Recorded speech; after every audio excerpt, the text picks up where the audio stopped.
Monday, December 11th here at Bearscott Stadium. I'm definitely rooting for all four AFC North teams to make the playoffs in January. Wouldn't that be something? That would be a first, huh? Browns getting it done again after a loss last week. Taking care of business. Gotta love those Browns. The number 1 and number 2 overall picks in the 2023 draft. Remember we saw that the night of the late April Wire Club NFL draft party. Both had their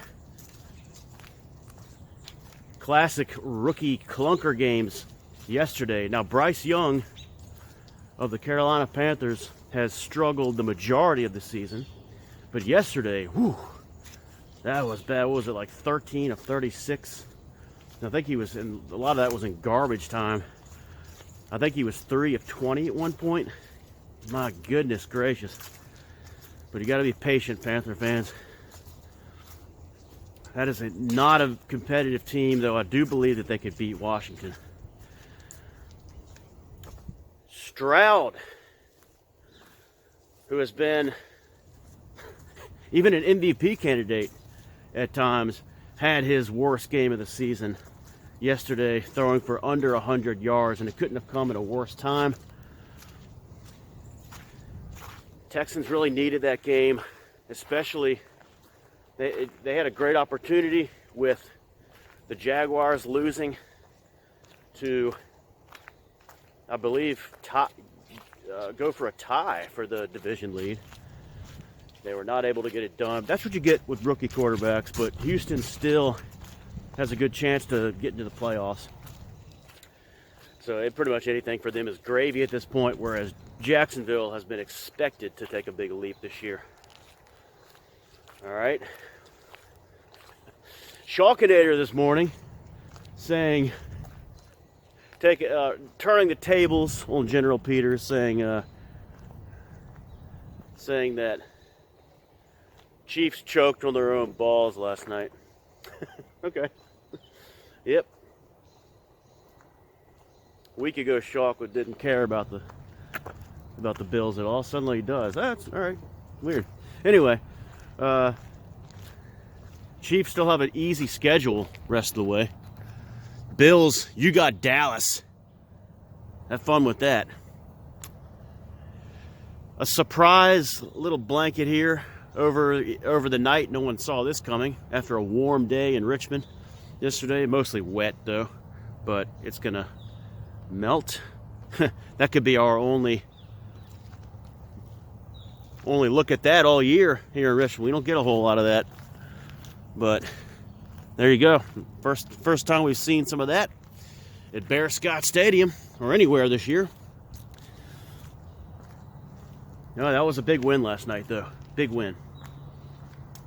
Buffalo really getting it done this time of year, and here we go. All right, they got more challenges ahead, though.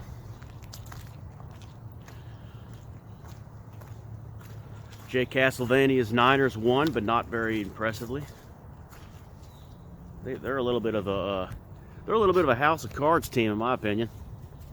Just one injury away from not being that good.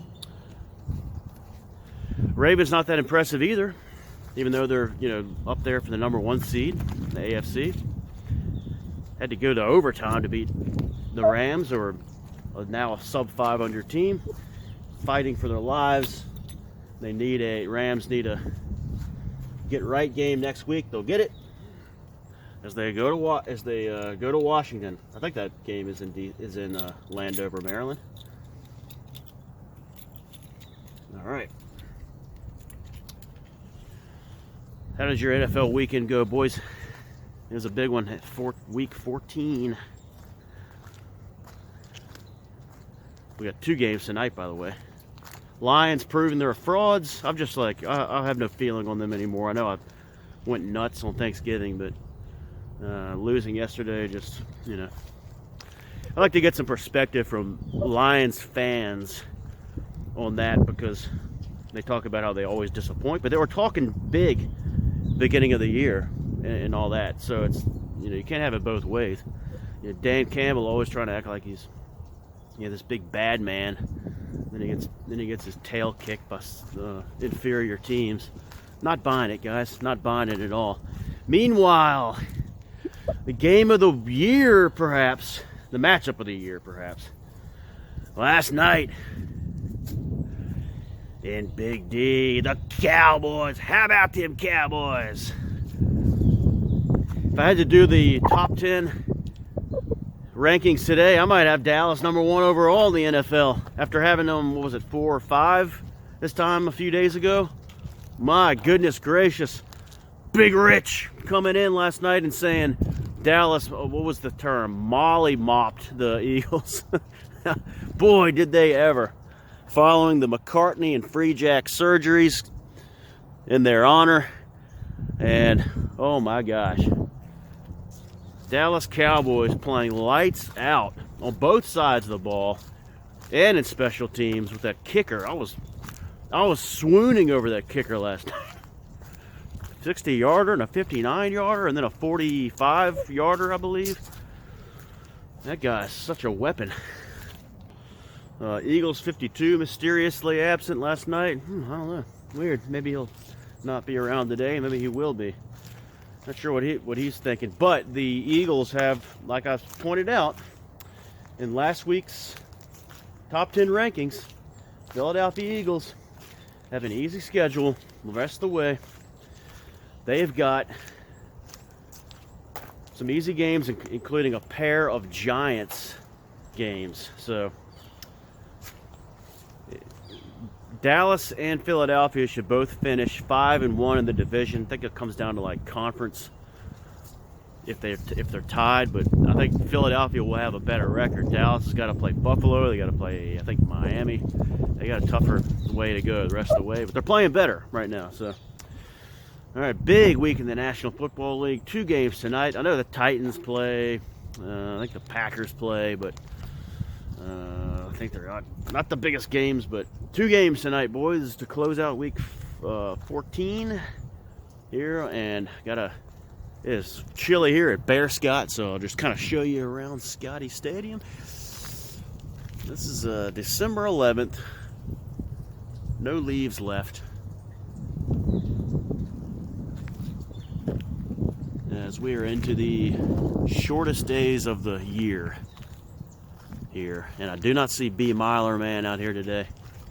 He didn't want to come out.